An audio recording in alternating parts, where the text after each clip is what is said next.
Budget ചർച്ചയിൽ ലോക്സഭയിൽ ആഞ്ഞടിച്ച് രാഹുൽ ഗാന്ധി രണ്ടുപേരാണ് രാജ്യത്തെ നിയന്ത്രിക്കുന്നതെന്നും അതിന്റെ സമ്പദ് വ്യവസ്ഥ ഇവരുടെ കയ്യിലാണെന്നും രാഹുൽ ഗാന്ധി ശക്തമായി പറഞ്ഞു. ഇതുമൂലം യുവാക്കൾക്ക് തൊഴിൽ ലഭിക്കാത്ത അവസ്ഥയാണ്. യുവാക്കളുടെ കാലൊടിക്കുക, അത് കഴിഞ്ഞ് ബാൻഡേജ് ചുറ്റുക, ഇതാണ് ഇപ്പോഴത്തെ സർക്കാർ ചെയ്യുന്നത്.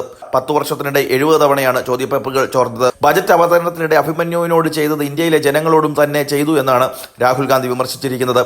ചക്രവ്യൂഹത്തിന്റെ മറ്റൊരു വ്യൂഹമാണ് പത്മവ്യൂഹം. ഇത് ലോട്ടസ് വ്യൂവിൽ മോദിജി നെഞ്ചോട് ചേർത്ത് നടക്കുന്നു. മോദിജി, അമിത്ഷാജി, മോഹൻ ഭഗവത്ജി, അജിത് ഡോവൽജി, അംബാനിജി, അദാനിജി എന്നിവരാണ് ഈ നിരയെ നിയന്ത്രിക്കുന്നത്. 21ാം നൂറ്റാണ്ടിൽ ഇവർ ഒരു പുതിയ ചക്രവ്യൂഹം സൃഷ്ടിക്കപ്പെട്ടു. സ്പീക്കറായ ഓം ബിർള രാഹുൽ ഗാന്ധിയോട് മിണ്ടാതിരിക്കാൻ പറയുകയാണ്. ഇവിടെ ഇല്ലാത്തവരുടെ പേര് പറയരുതെന്ന് ശക്തമായി പറയുകയാണ്. കാരണം NSAയുടെയും അംബാനിയുടെയും അദാനിയുടെയും പേര് പറഞ്ഞപ്പോൾ സ്പീക്കർക്ക് പൊള്ളി. നികുതി ഭീകരതയുടെ പ്രശ്നം ബജറ്റ് അഭിസംബോധന ചെയ്തിട്ടില്ല. അത് ചെറുകിട വ്യവസായങ്ങളെ ഭയങ്കരമായി ബാധിച്ചു. കേന്ദ്ര ബജറ്റിനെ രൂക്ഷമായി വിമർശിച്ചുകൊണ്ട് രാഹുൽ ഗാന്ധി പറയുകയാണ്. ബജറ്റിന് മുമ്പ് മധ്യവർഗം പ്രധാനമന്ത്രിയെ പിന്തുണച്ചതായും രാഹുൽ ഗാന്ധി പറഞ്ഞു. കോവിഡ് കാലത്ത്